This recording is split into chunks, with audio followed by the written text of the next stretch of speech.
नमन करते हुए और मेरे सामने जो जितने भी साहित्यकार और प्रबुद्ध जन बैठे हैं उनको भी नमन करते हुए सीधा अपने पर्चे पर आता हूँ। मैंने इसका शीर्षक दिया है पत्थरों के बीच पनपती संवेदना।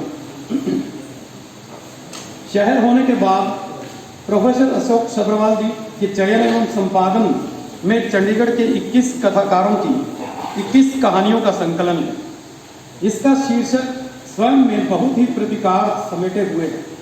लोक संस्कृति, नगरीय संस्कृति तक की यात्रा किन किन पड़ावों से गुजर कर करती है तथा इस यात्रा के पश्चात भी लोक संस्कृति किस प्रकार साहित्यकार के विचारों, संस्कारों, अनुभवों, भावनाओं तथा चेतना में सतत स्पंदित होती है, यह शहर होने के बाद पुस्तक पढ़कर सहज ही अनुभव किया जा सकता है।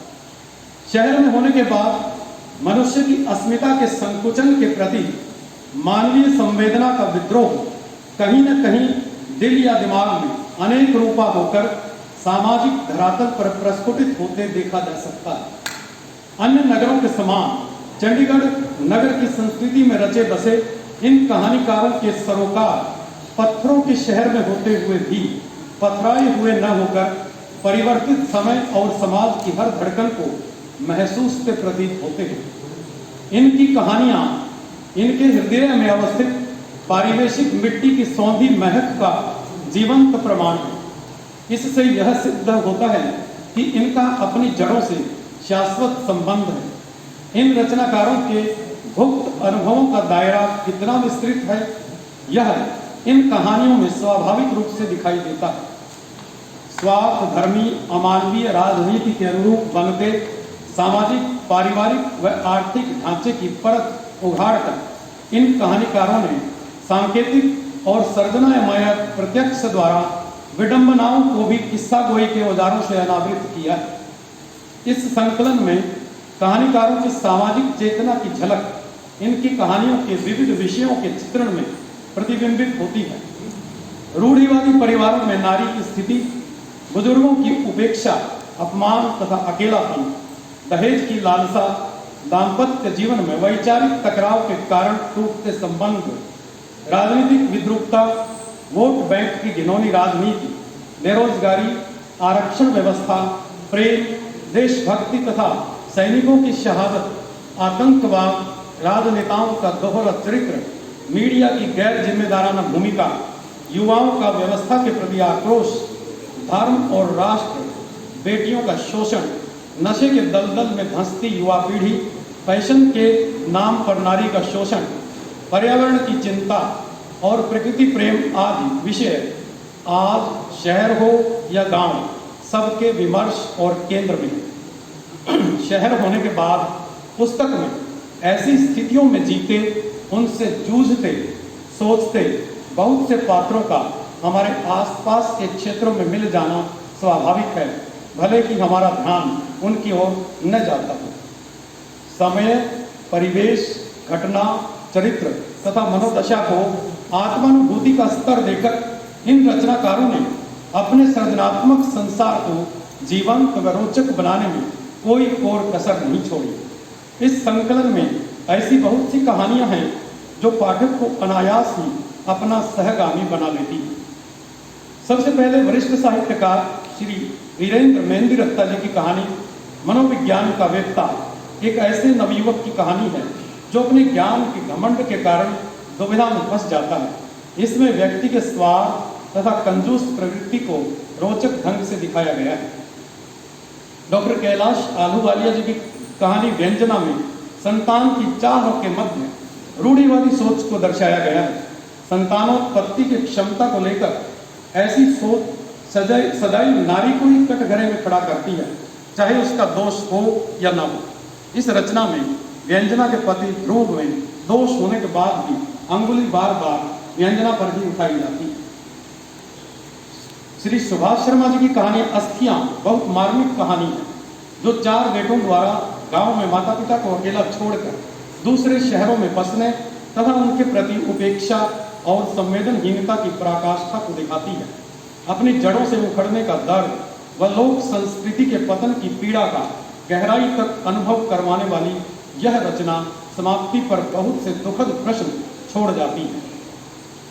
श्री प्रेमचंद की निर्णय की घड़ियां सामाजिक प्रथाओं के दोहराव को तोड़ती कहानी है, जिसमें सुनीता शादियों के अनावश्यक खर्च व दिखावे को नकार कर कोर्ट मैरिज का निर्णय लेती है। श्री अमरजीत अमर द्वारा लिखी कहानी नया सवेरा में रीमा और अरुण के माध्यम से दहेज के दुष्परिणामों का चित्रण किया गया है। शशि प्रभा द्वारा लिखित कहीं कुछ है कहानी में बदलते समय और परिवेश की झांकी प्रस्तुत करते हुए एक पढ़ी लिखी नारी को शादी के बाद ससुराल में सामाजिक व पारिवारिक जीवन के बीच सामंजस्य नहीं बैठा पाने के कारण अपनी मुक्ति के लिए छटपटाते दिखाया गया है। मंजू शर्मा की कहानी देश की खातिर में नेताओं की बेशर्मी, बेरोजगारी, राजनीतिक व्यवस्था की खामियां, आरक्षण व्यवस्था व आज की युवा पीढ़ी के आलस्य तथा दोषारोपण की प्रवृत्ति का चित्रण किया गया है। संतोष धीमान द्वारा रचित प्रभा नहीं मरेगी रमन और प्रभा के सच्चे प्रेम की कहानी है। इसमें प्रेम में होने के बाद की विभिन्न मनोदशाओं का स्वाभाविक चित्रण है।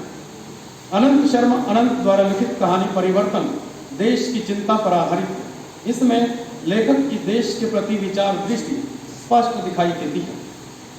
प्रज्ञा शारदा मैडम की कहानी व्यवहार बेटियों की शिक्षा के महत्व को इसमें दिखाया गया है।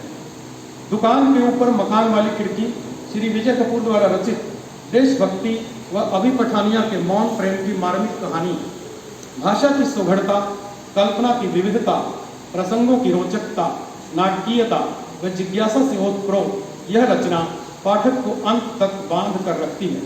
वातावरण की जीवंतता इस कहानी की बड़ी ताकत है। मनीषा प्रेमवदा द्वारा रचित अनेक चिड़ियाँ बहुत कलात्मक ढंग से बुनी हुई कहानी है। इसमें लेखिका ने मामी के माध्यम से सहज व्यक्तित्व की असाधारण गरिमा को चित्रित किया है। साथ ही अतुल व उसकी मम्मी द्वारा दूसरों को प्रभावित करने के छद्म तरीकों के खोखलेपन को दिखाया गया है। सहज प्रवाह व रोचकता के साथ साथ कहानी कला की कसौटी पर यह कहानी खरी उतरती है। कुमार शर्मा अनिल द्वारा रचित बस एमएई आतंकवाद को केंद्र में रख कर रची गई ऐसी कहानी है जो मुंबई के ताज होटल पर आतंकी हमले की घटना पर आधारित होते हुए भी विस्तृत फलक पर सोचने को विवश करती है।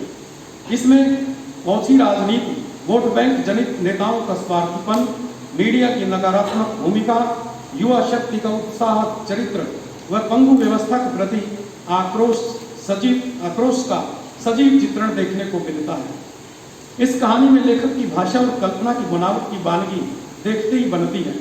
जैसे यादों का मवाद, स्मृतियों का आर्तनाद, मीडिया के लिए जो कहा गया उसमें वे खुद भी राष्ट्र को आतंकित करने में लगे हैं।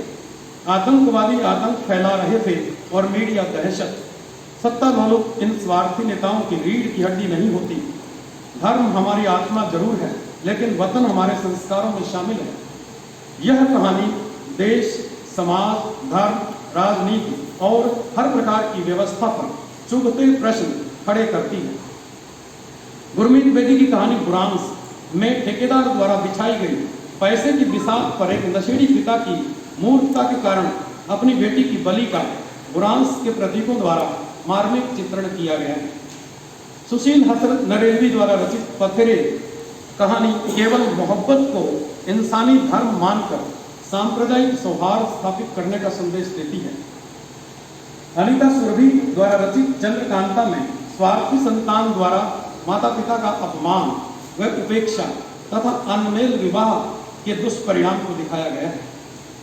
श्री राजकुमार मलिक द्वारा रचित धरती फटने से पहले नारी विवशता फैशन शो के माध्यम से नारी शोषण के बदलते तरीकों व पुरुष सत्तात्मक व्यवस्था पर तीखा व्यंग्य करती कहानी है।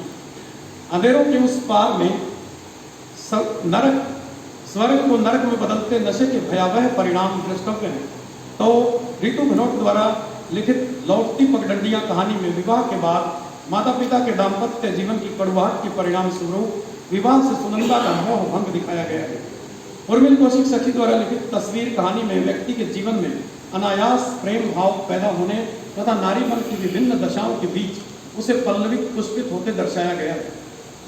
अजय राणा की कहानी अनसुनी आवाजें में प्रकृति प्रेम, पर्यावरण की चिंता तथा वास्तविक सुख की तलाश में भटकते समर का चित्रण है, जो पहाड़ों को वहाँ की प्राकृतिक सुषमा व संपदा को बचाने का संकल्प ले वहीं का हो जाता है। इन कहानियों में लेखकीय प्रतिबद्धता व ईमानदारी को भी देखा जा सकता है। इनमें जहाँ मूल्य भ्रष्ट तथा नैतिकता विहीन होते समाज के उत्कर्ष का चित्रण किया गया है, वहीं व्यक्ति चरित्र के उत्कर्ष को भी यथा योग्य स्थान मिला है। लगभग सभी रचनाकारों की कहानियों में भाषा का प्रवाह, वातावरण का चित्रण, दार्शनिक चिंतन, मौलिक व सुंदर कल्पनाएं, संवाद आदि पाठक की पसंद बनने के योग्य है। प्रोफेसर अशोक सब्रवाल जी के संपादकीय कर्म की छाप भी समस्त संकलन में दिखाई देती है। संपादक महोदय ने रचनाओं के पुष्पों को सुंदर गुलदस्ते का रूप दिया है। रचनाकारों के क्रम की भी एक विशेषता यह है कि संकलन वरिष्ठ साहित्यकार श्री वीरेंद्र मेहंदीरत्ता जी से आरंभ होकर अंत में युवा कथाकार अजय राणा तक आता है। अंत में प्रोफेसर अशोक सब्रवाल जी के साथ साथ इस संकलन के सभी रचनाकारों को मैं बधाई देता हूं।